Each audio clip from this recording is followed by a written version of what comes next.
Assalamualaikum warahmatullahi wabarakatuh.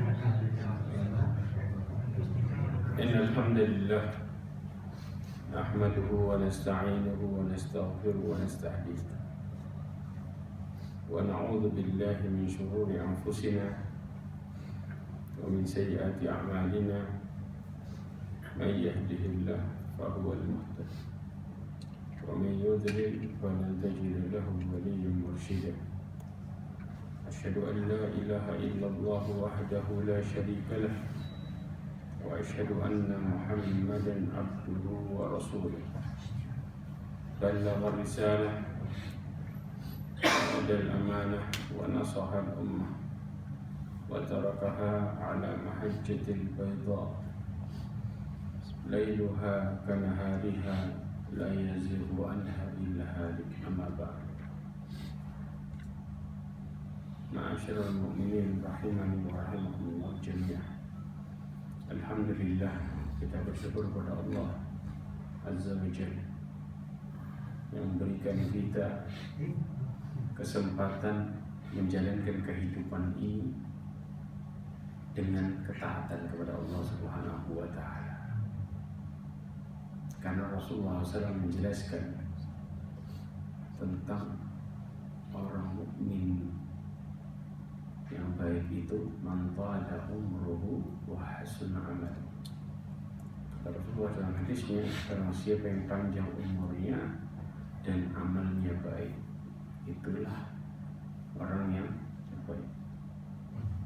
Artinya semakin panjang umurnya semakin baik amalnya, semakin baik, bukan semakin turun.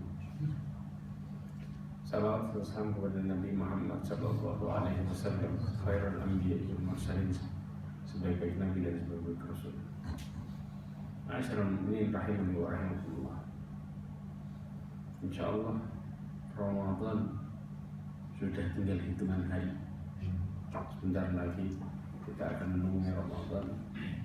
Maka pembahasan kita kali ini ya jauh-jauh dari itu. Tapi kita bahas tentang masalah perusak puasanya. Ya. Kalau kita mungkin sering dibahas masalah keutamaan, sekarang kita bahas sebaliknya, perusak. Karena berapa banyak orang-orang yang kemudian berpuasa, tapi ternyata mereka nggak mencapai tujuannya. Bahkan antara puasa sama nggak puasa sama aja, nggak terlihat akarnya sama sekali.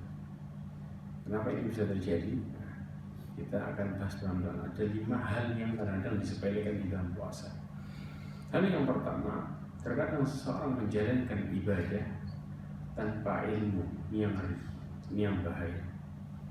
Ibnu Qayyim al-Jauzi mengatakan rahimahullah, mengatakan annal amil bila ilm kasair bila dalil wal ma'lum anna ataba mithli hadha aqrabu min salamatihi in qaddara salamatuhu ittifaqan nadira fahuwa ghairu mahmud bal madmum inda uqala. Dikatakan seseorang yang melakukan amalan tanpa ilmu kayak orang yang sedang berjalan tanpa petunjuk. Ya. Dia jalannya, ya.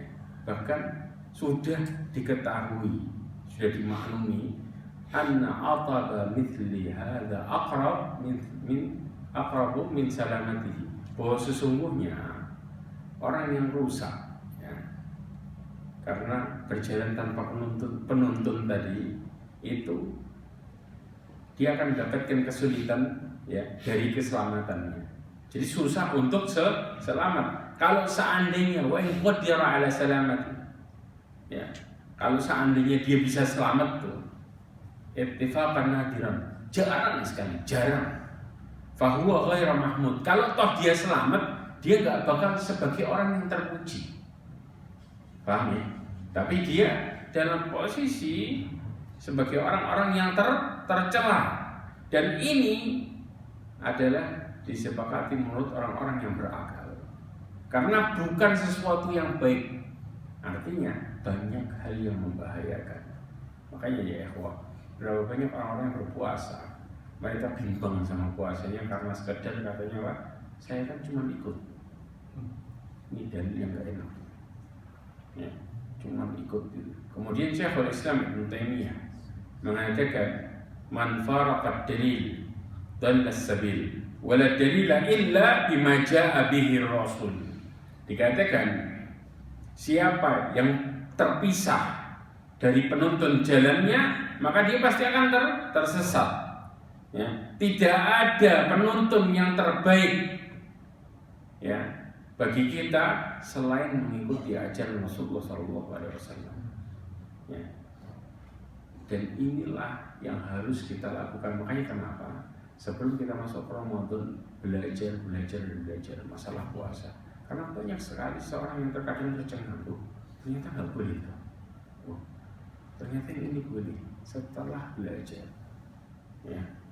Makanya lihat para sahabat, ya, orang-orang yang Allah berikan petunjuk, mereka bahkan mempersiapkan dari 6 bulan sebelumnya. Ya. Makanya dikatakan yuda'aun Allah sittata ashhur ayataqabbal Ramadan, ayataqabbal Ramadan. Mereka berdoa 6 bulan sebelumnya supaya mereka bisa menemui Ramadan. Dikatakan oleh Ibnu Rajab Al-Hambali. Ya. Kemudian dan mereka berdoa setelahnya supaya Allah menerima Ramadannya 6 bulan setelahnya. Kebayang enggak? Ini semangat mereka dalam menggapai bulan Ramadan yang baik. Tapi yang jadi permasalahan ya ikhwah, ya, sering seseorang meremehkan dan kemudian mengatakan yang penting kan di Ramadannya. Kalau kita nggak pakai persiapan, tiba-tiba melakukan sesuatu, kalau kita kaget dan ternyata amalan kita nggak baik, gimana? Kita akan menyesali di saat kita mengetahui janji Allah Subhanahu wa Ta'ala di depan mata. Kemudian Imam Hasan Al-Basri mengatakan, al-amil ala ghairi ilm kasalik ala ghairi tariq, wal amil ala ghairi ilm ma yufsid akthar mimma yuslih, fatlubu talaban la tadurru bi ibadata watlubul ibadah talaban la tadurru bil ilm. Dikatakan orang yang melakukan amalan tanpa ilmu kayak orang yang berjalan bukan pada jalannya, artinya di luar jalurnya. Sebaliknya dikatakan juga orang yang beramal tanpa ilmu, maka kerusakan yang ditimbulkannya lebih banyak daripada manfaatnya. Ini yang terjadi, ya. Kemudian dikatakan maka carilah ilmu dengan tidak mengganggu ibadah. Kadang-kadang apa? Orang melakukan mencari ilmu, ya, ibadahnya yang seharusnya jadi rutinitas kegeser. Jadi lakukan pada tempatnya dan carilah ibadah, lakukan ibadah dengan tidak mengganggu dalam mencari ilmu. Nah, sekarang pertanyaannya, bagaimana cara kita konsisten dalam mencari ilmu? Subhanallah. Ya, di dalam kitab Hilyatul Auliya dikatakan masuk ke ilmu itu dengan ada 3 hal bertahap. Ya, 3 hal yang kita harus pegang dalam kita mencari ilmu. Dikatakan oleh Syakib Al-Balkhi, ya, mengatakan dalam kitab Hilyatul Auliya, ad-dukhul fil amal bil ilm. Yang pertama, masuk ke dalam amalan itu pakai ilmu. Satu step. Step yang kedua, watsabatu fihi bis sabr. Ya. Yang kedua adalah kita bisa terus istiqomah melakukan amalan pakai sabar. Jelas? Yang ketiga, ya, wa taslimu ilaihi bi ikhlas. Dan seseorang dalam beramal itu butuh pasrah. Pakai apa? Ikhlas. Ini stepnya. Ya. Makanya jangan kemudian kita menuntut ilmu yang langsung, tapi kemudian kita ambil caranya. Ya. Kita menuntut ilmu istiqomahnya pakai sabar. Kemudian kita juga butuh pasrah sama Allah. Untuk supaya pasrah ini Allah ridha pakai apa? Ikhlas. Lakukan semua karena Allah. Allah akan kasih itu kita. Ya. Kasih keberkahan dari ilmu tersebut. Yang kedua ya, ya, perhatikan baik-baik. Perusak puasa. Kita nggak bicara makan, minum dan lain sebagainya. Kita sampaikan itu dulu. Itu perusak, pembatal. Ini perusak ibadahnya. adalah kemaksiatan. Puasa iya, maksiat iya. Na'udzubillah min dzalik. Dikatakan oleh Nabi Sallallahu Alaihi Wasallam dalam hadisnya yang diriwayatkan oleh Imam Ahmad, "Rubba sha'imi haddahu min siyamihi al-ju'i wal 'atas." Berapa banyak orang yang berpuasa namun dia tidak mendapatkan dari puasanya hanya apa? Lapar dan haus. Nah, kenapa ya? Karena gini, inti puasa itu apa?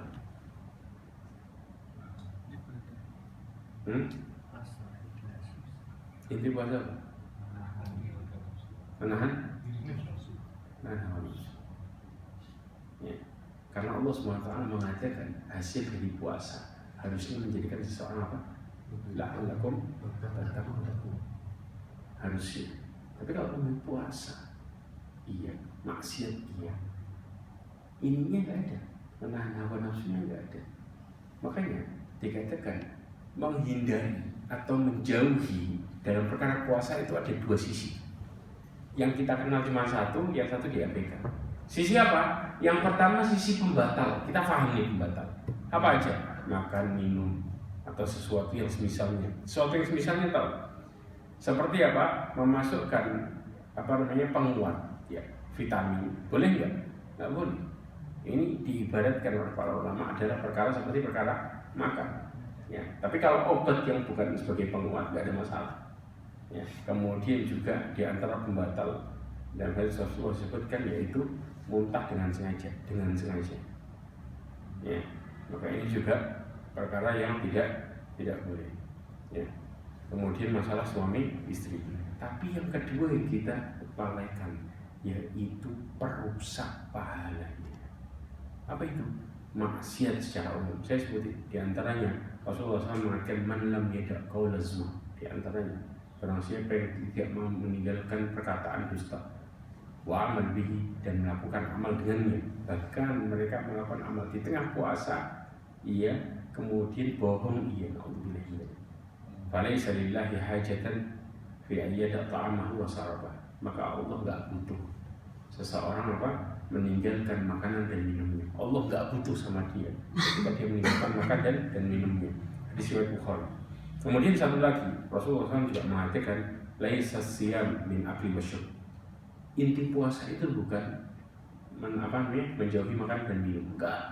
Bukan itu inti puasa. Inti puasa innamas siyamu minal laghwi wa rafath. Nah, Rasulullah katakan sesungguhnya inti dari puasa itu ketika seseorang berpuasa dari sesuatu yang melalaikan, paham ya? Semua perkara yang melalaikan mengarah kepada kemaksiatan itu harusnya dijauhi sejauh-jauhnya. Warafat, kemudian Rafat ini adalah berkata kotor dan lain sebagainya. Lisannya dijaga, hatinya juga dijaga dari nafsu. Ini intinya. Ya. Fa in sabaka ahadun au jahala alaik, maka Rasulullah mengatakan kalau ada orang yang mancing-mancing gimana? Ini Rasulullah sih. Kalau seandainya ada orang yang menghinamu atau mendolimimu, di riwayat yang lain Rasulullah mengatakan al-qatalaka atau kepingin bunuh kamu, falyakun inni sha'im, faltakun inni sha'im. Bahkan di riwayat yang lain dikatakan inni mru'un sha'im, saya sedang berpuasa. Pertanyaannya, kenapa kita harus mengatakan saya sedang berpuasa? Ya ikhwah, coba perhatikan baik-baik. Kata-kata saya sedang berpuasa ini ada pelajaran besar. Terkadang kelihatannya kayak kita memamerkan ibadah kita, betul apa enggak? Padahal bukan itu tujuannya. Ya, tujuannya adalah Abdullah bin Abbas di antaranya. Abdullah bin Abbas mengatakan Allah memerintahkan pada orang yang beriman untuk bersabar ketika ada yang membuatnya marah. 1. 2. Membalas kebaikan ketika ada yang berbuat zalim. Ya. Karena apa? Semua yang memancing membuat hati kita nggak karuan apa? Nafsu. Yang memunculkan emosi apa? Nafsu. Ya. Yang ketiga, memaafkan ketika ada yang berbuat buruk. Sifat ini terjadi kalau nafsunya ketahan. Berarti tujuan puasanya dapat gak ini? Dapat. Kalau nafsunya ketahan, dapat, dia bisa melakukan semua ini dengan mudah. Jangan jauh-jauh lah. Banyak fenomena terjadi. Orang berangkat ke Masjid Haram, Masjid Nabawi, artinya tenang kan. Keluar masjid desek-desekan enggak? Bukan sekedar desek-desekan, kadang-kadang disikut orang dia, ini ya. Dia nggak mengabaikan, dia nggak ngurusin sama sekali. Dia abaikan nggak? Dia abaikan. Nggak bingung sama sekali dengan kezaliman orang. Dia seakan-akan mensikapinya dengan santai. Kenapa? Karena hatinya terkendali di situ. Maka dia melihat kezaliman yang ada sepele. Ya, karena hatinya benar-benar berniat untuk ibadah dan menjauhkan dirinya dari hawa nafsu, maka tujuan yang sebenarnya tercapai.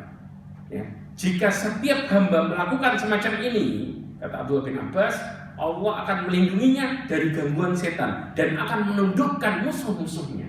Makanya dikatakan ini shaim, supaya Allah memberikan hidayah musuhnya. Ini hikmahnya. Ya. Kalau dia berbuat ini, tujuannya tercapai, maka kemudian Allah akan memberikan musuhnya petunjuk dengan dia mengatakan itu supaya musuhnya paham dengan perkara. Kemudian juga dikatakan dalam fatwa Syekh Shalih Al Fauzan mengatakan 6 perkataan ini dalam kitab Ad-Da'wah. Disebutkan hadis Rasulullah SAW yang mengajarkan apabila kita dihina, dimaki orang lain, diajak berkelahi, kita tetap bersabar menahan diri dan mengatakan saya sedang berpuasa, sehingga lawan bicara kita tahu bahwa kita tidak membalas kezaliman bukan karena kita lemah atau tidak mampu, tapi kita sedang menjaga diri dan menjaga ketakwaan kepada Allah Subhanahu wa Ta'ala. Jadi ini menunjukkan bukan kita orang yang lemah dan takut, tapi ini menunjukkan kita sedang menjaga diri kita. Hati-hatilah. Ini sikap orang yang berpuasa. Karena inti dari puasa adalah menahan hawa nafsu. Itu tujuannya. Kalau intinya nggak dapat, terus puasanya percuma. Sah, tapi sama sekali tidak mendapatkan tujuannya, yaitu pahala anugerah dari Allah SWT. Makanya kemudian ada orang yang berpuasa tapi nggak diampuni. Alhamdulillah. Makanya sampai Rasulullah SAW mengatakan rahim, celaka. Seseorang yang keluar di bulan Ramadan dan belum diampuni dosanya, keluar. Padahal ampunannya terjadi apa? Setiap malam waktu buka itu dibebasi dari api neraka setiap malam. Jadi kalau 30 hari kita puasa, 30 hari itu jadi kayak gitu semua. Tapi kemudian dia nggak diampuni, berarti mengerikan itu puasa. Jelas ya? Makanya ini juga diantara penjelasan yang sering orang bertanya, kenapa puasa saya semakin hari kok semakin turun? Jawabannya sih karena hawa nafsunya masih belum bisa dikendalikan. Maka puasa dengan kemaksiatan menghasilkan apa? Nilai sebaliknya, kerusakan yang ada. Makanya di antara yang sering diabaikan apa ya? Hati-hati sama istilah ngabuburit. Ini nunjukin ya, kita ini sibuk atau pengangguran? Sibuk apa pengangguran gitu? Nganggur ngabuburit ujung-ujungnya ngapain? Kadang-kadang ngomongin orang, maksiat bukan? Maksiat mah jelas, nggak ada omongan, orang disamber. Na'udzubillah, dan dia sedang berpuasa. Makanya subhanallah dikatakan, kata Rasulullah SAW, atadruna mal ghibah. Ya, kalian tahu nggak yang disebut dengan ghibah? Para sahabat mengatakan Allah wa Rasulullah alam. Kata Rasulullah, ghibah dzikru akhaka bima yakrah. Ya, membicarakan saudaramu dengan apa yang dia benci. Kemudian sahabat mengatakan, afara'aita in kana fi akhi ma'akul. Kalau yang saya omongin tentang saudara saya benar gimana? Ya Rasulullah, jujur, ini bukan dusta. Maka Rasulullah SAW, in ana fihi ma taqul faqad ikhtabtahu. Kalau omonganmu benar tentang saudaramu, engkau telah melakukan ghibah tentang sama dia. Wa illam yakun faqad bahatta. Kalau engkau mengatakan tidak sesuai dengan kenyataan, maka engkau telah menuduh dia. Jadi kalau ghibah tuduhan lebih parah. Ya. Jadi nggak ada baiknya sama sekali. Makanya kenapa majelis begitu gibah paling asik. Sampai jam 2 malam juga nggak kerasa. Karena setan ini pasti terus. Setannya dibelenggu. Tapi musuh terbesar kita di bulan Ramadan diri kita sendiri. Makanya saya pun Islam Ibnu Taimiyah mengatakan benar setannya dibelenggu. Tapi seorang masih bisa melakukan kemaksiatan karena nafsunya. Amin. Ini sampai yang terjadi di sini. Ya, makanya kenapa kok bisa maksiat? Ya setannya dirinya sendiri. Dia jadi setan sendiri tanpa terasa. Bahkan Jabir bin Abdullah dalam akhirnya dia berkata, ya, dinukil dalam kitab Lataiful Ma'arif disebutkan, idza sumta, kalau engkau berpuasa, falyasum sam'ak. Kalau engkau berpuasa, maka puasakanlah juga pendengaranmu. Satu. Walisanak, lisanmu juga diajak puasa juga dulu. Ya. Anilkan dari kebohongan, wal maharim dari keharaman-keharaman, wadah adal jar dan jauhkanlah dari menyakiti tetangga, wal yakun alaik waqar sakinah yauma shaumi. Dikatakan maka hendaklah engkau penuh dengan ketenangan dan wibawa pada hari puasamu. Ini intinya. Jadi kalau puasa jangan puasa jangan puasa perutnya tok, kasihan. Tapi diajak puasa yang lainnya juga. Karena ini inti dari puasa. Kemudian yang berikutnya, ya ikhwah, ketiga, ya, puasa iya, perhitungan iya, intinya gitu. Ya, puasa masih, hitung-hitungan juga masih. Ya ikhwah, subhanallah, orang-orang yang Allah Subhanahu wa Ta'ala selamatkan dia, pada dasarnya Allah selamatkan dia dari sifat ini. Kenapa? Tahu nggak? Pelit ini sumber penyakit. Kenapa sumber penyakit? Dari pelit orang bisa merusak hubungan saudara. Dari pelit dia bisa melakukan dengki. Dari pelit dia bisa melakukan kezaliman macam-macam. Berawal dari pelit. Ya. Nah, sekarang perhatikan baik-baik. Allah SWT mengatakan dalam surat Al-Hasyr ayat 9 bahwa wa may yuqa syuhha nafsihi fa ulaika humul muflihun. Kata Allah, barang siapa yang dijaga dari pelitnya jiwanya, maka mereka adalah orang yang beruntung. Syekhul Islam Ibnu Taimiyah mengatakan sifat pelit itu yaitu kuatnya sifat tamak dalam jiwanya. Intinya pelit apa? Karena dia tamak. Kepengen apa? Kepengen dapat segala hal dan dia kuasai sendiri. Dan orang yang pelit perhitungan, pada dasarnya dia pelit buat dirinya sendiri. Kenapa? Kira-kira kalau dia perhitungan sama orang, dia kalau buat beli dirinya sendiri, mikir sendiri kan enggak? Mikir juga. Yang digenggang sebenarnya siapa? Dirinya digenggang. Begitu sudah, wah subhanallah. Begitu sudah dikekang, kemudian dia meninggal. Duitnya pindah ke orang. Orang yang menikmati, dianya kemudian dalam posisi tersiksa di dalam. Ya Allah. Ini yang kemudian hal yang sangat mengerikan tanpa terasa. Ya. Dan orang alasannya pelit selalu simpel. Mengatakan apa? Kalau saya nggak punya, siapa yang bela saya? Setan akan selalu nakut-nakutin kita tentang perkara ketika kita nggak punya. Itu terus dalam pikiran. Ini penyakitnya. Karena makanya Allah SWT mengatakan asyaiton ya'idukumul faqr. Setan itu membisikin kalian tentang kemiskinan. Oh, makanya sampai ada, kenapa ya? Banyak orang kaya rata-rata pelit. Lah, siapa bilang?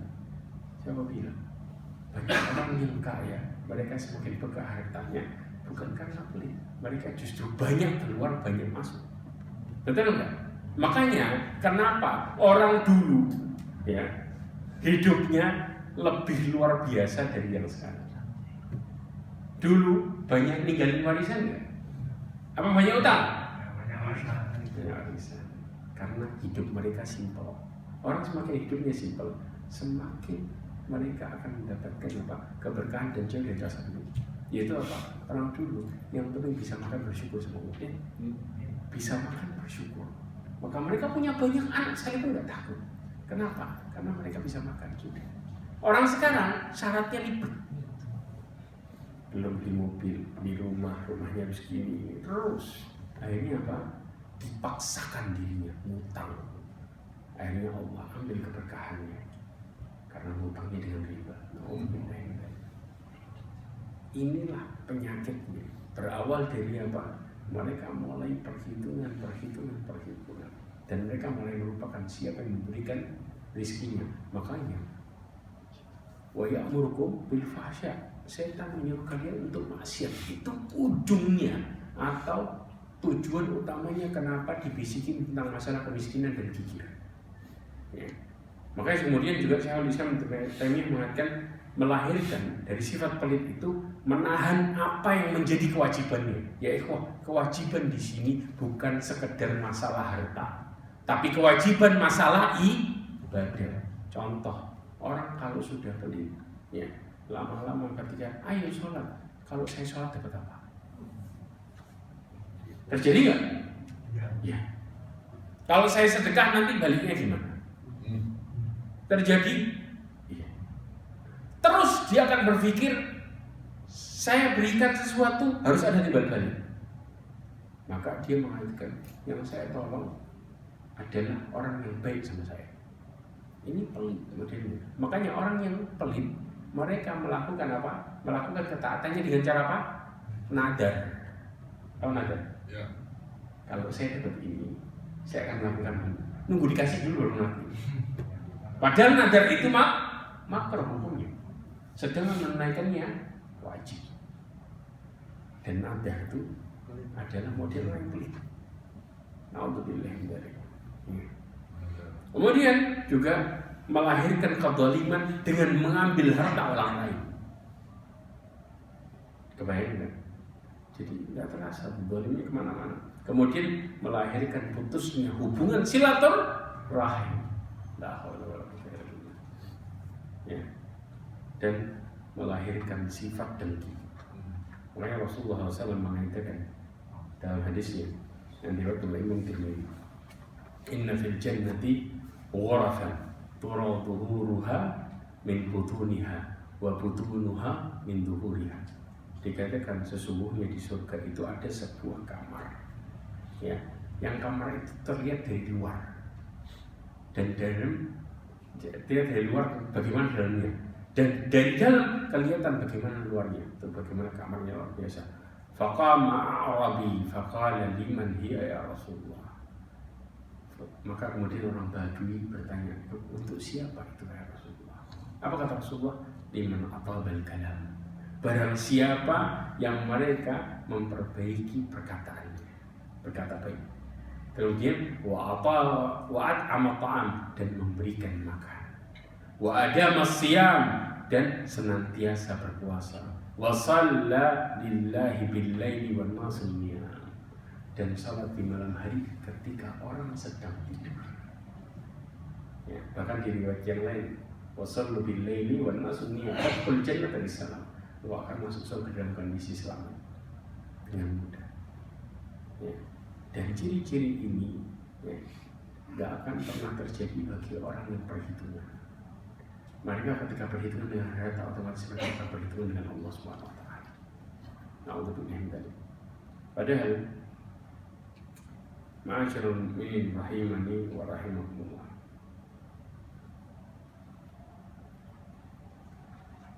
Coba perhatikan baik-baik. Rasulullah SAW menggambarkan ya, bagaimana kemudian orang-orang yang pelit itu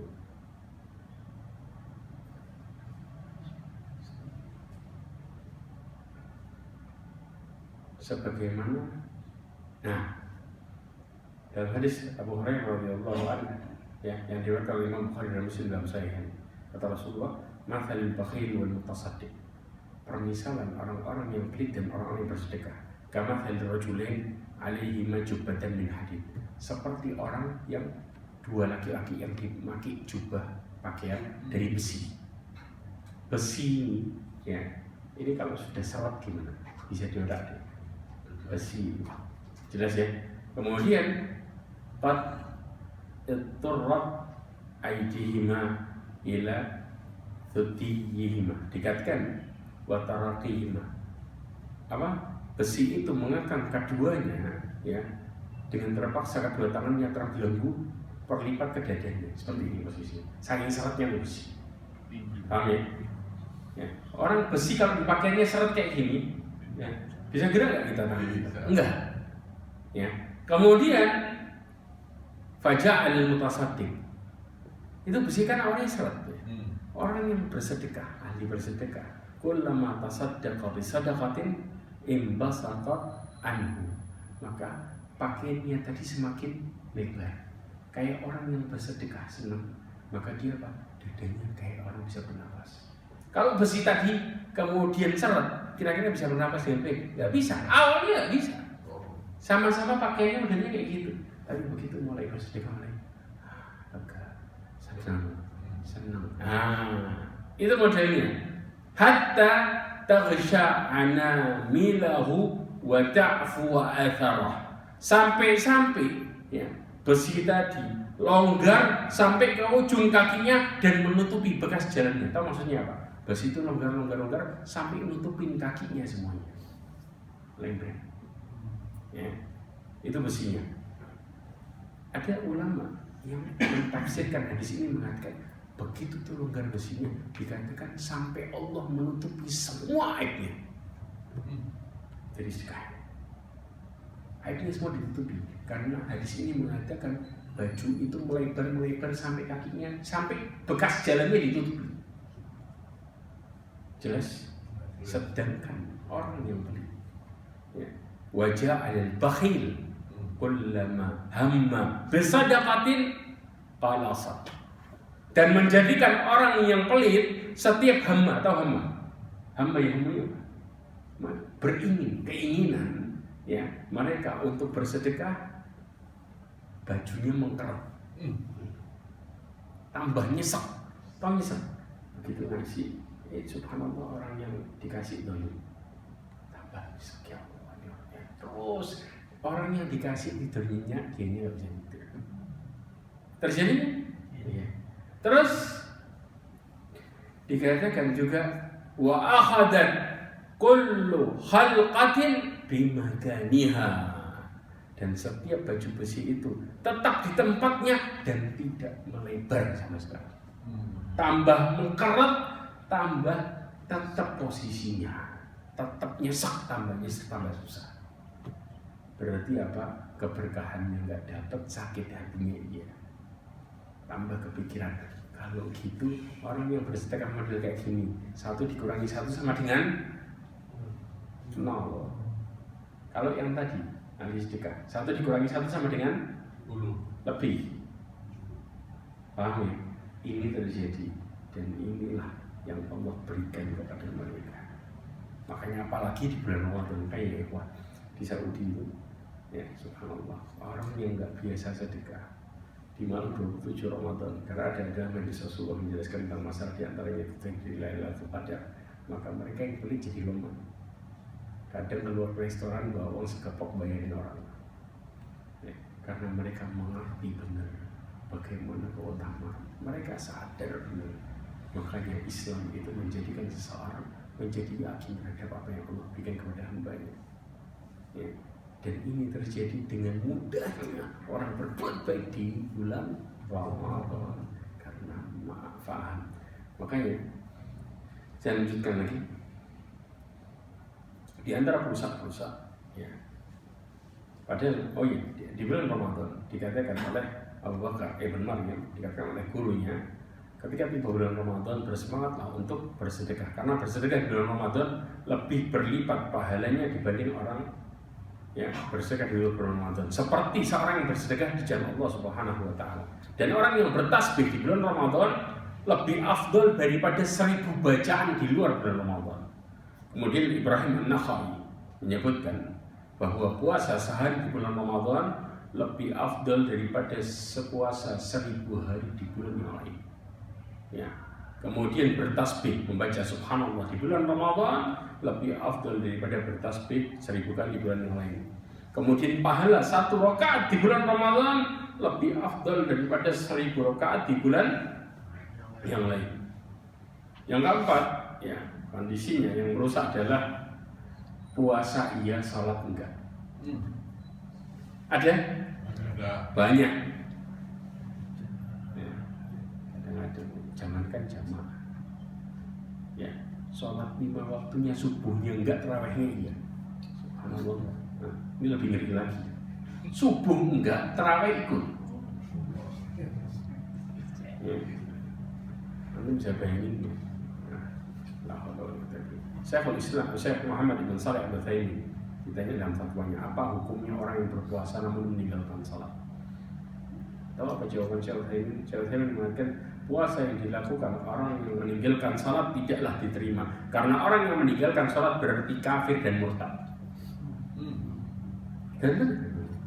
Benar. Orang yang meninggalkan salat dengan sengaja dan meremehkannya, maka keluar dari agamanya. Diakui atau tidak? Sebagaimana Allah Subhanahu wa taala mengatakan dalam surat At-Taubah ayat 11, "Fa in tabu wa aqamus shalah ya wa atuz zakat fa ikhwanukum fid din."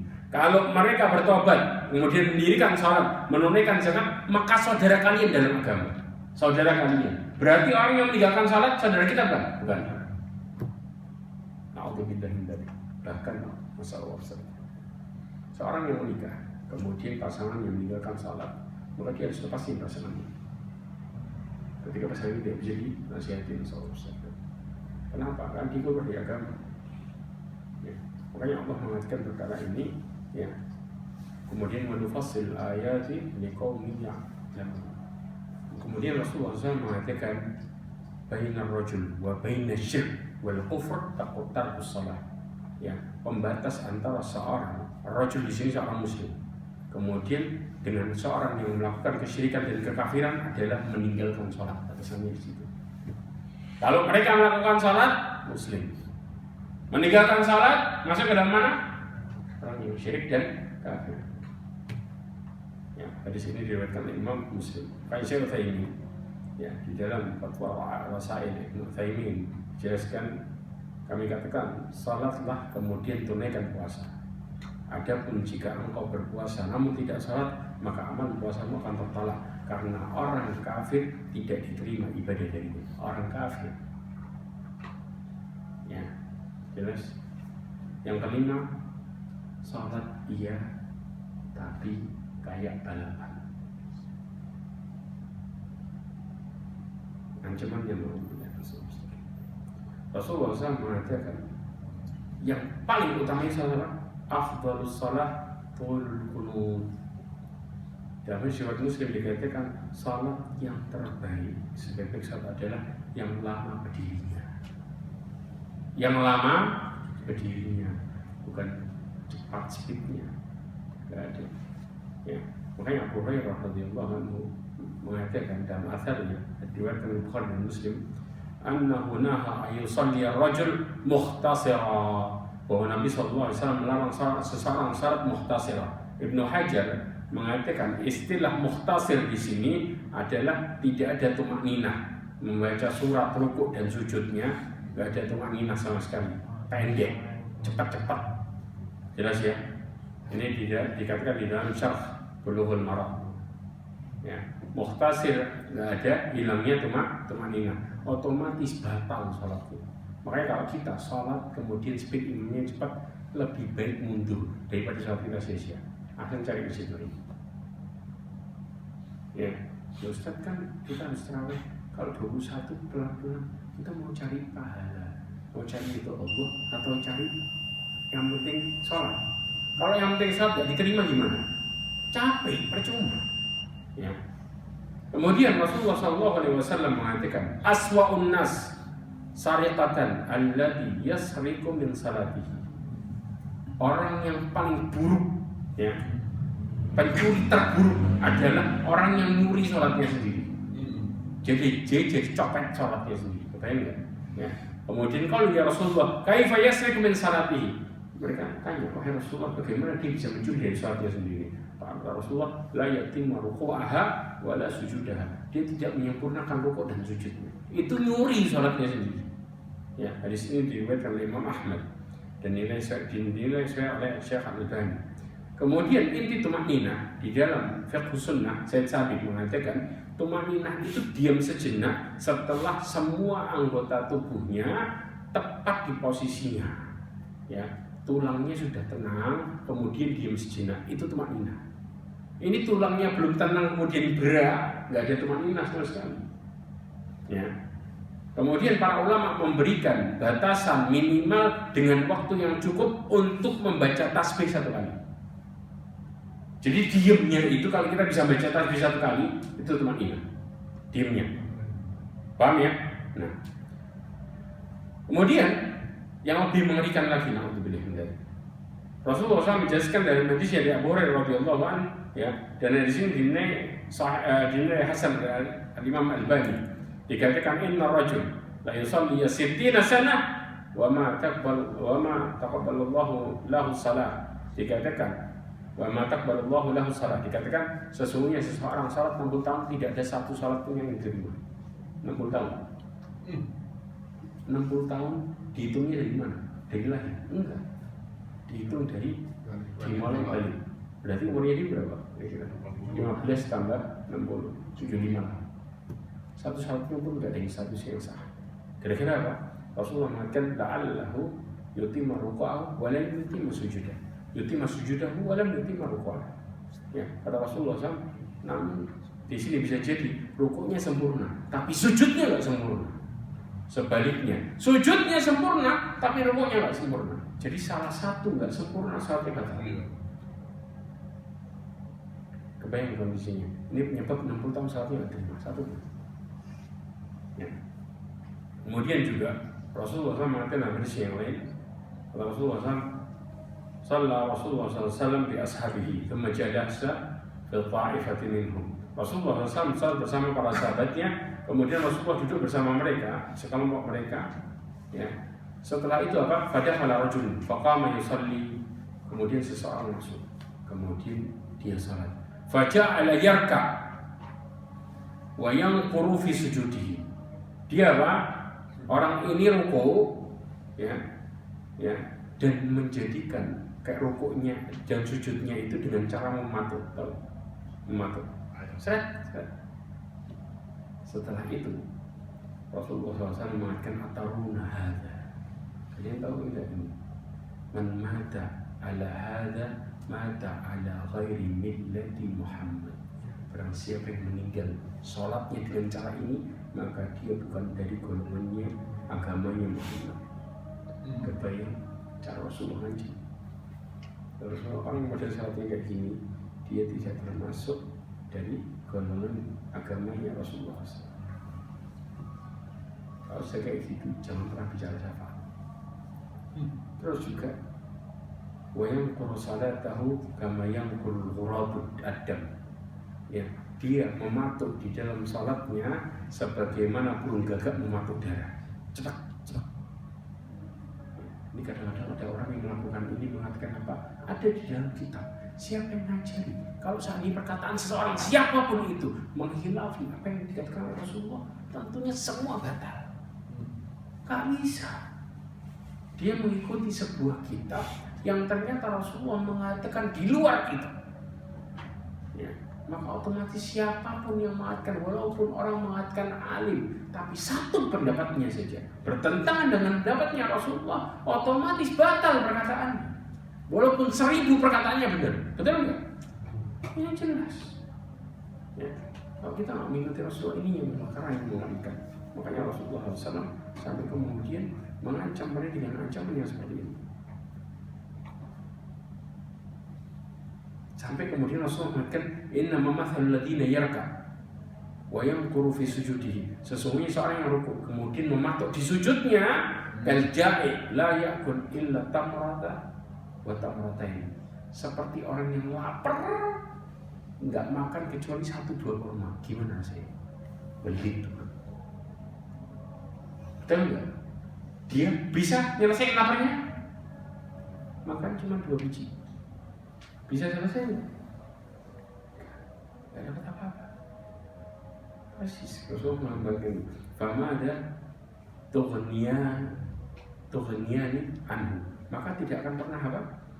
Tidak akan pernah memuaskan perkaranya. Kemudian fa'asbighul wudu wailul lil aqab minan nar wa atimmu ruku' was sujud. Maka kemudian Rasulullah SAW mengakhiri hadis ini dengan mengatakan apa? Kata Rasulullah SAW, sempurnakanlah wudu. Ya. Dan sempurnakanlah apa? Rukuk dan sujud. Ma'asyarul mu'minin rahimani wa rahimakumullah. Hadis ini diriwayatkan oleh Ibnu Khuzaimah di dalam kitab sahihnya. Ya. Mudah-mudahan kita semua terjauhkan dari dosa-dosa ini semuanya, dan mudah-mudahan Allah SWT memberikan petunjuknya untuk kita bisa istiqomah di atas agama Allah SWT, dan mudah-mudahan Allah SWT menjadikan Ramadan ini sebagai pengampun dosa bagi kita semua, dan mudah-mudahan Allah Subhanahu wa Ta'ala mencatat kita sebagai hamba-hamba yang taat kepadanya dan menutup hidup kita semua dengan husnul khatimah. Subhanallahumma wa bihamdika asyhadu an la ilaha illa anta astaghfiruka wa atubu ilaik wa akhiru da'wana alhamdulillah wassalamu alaikum warahmatullahi wabarakatuh.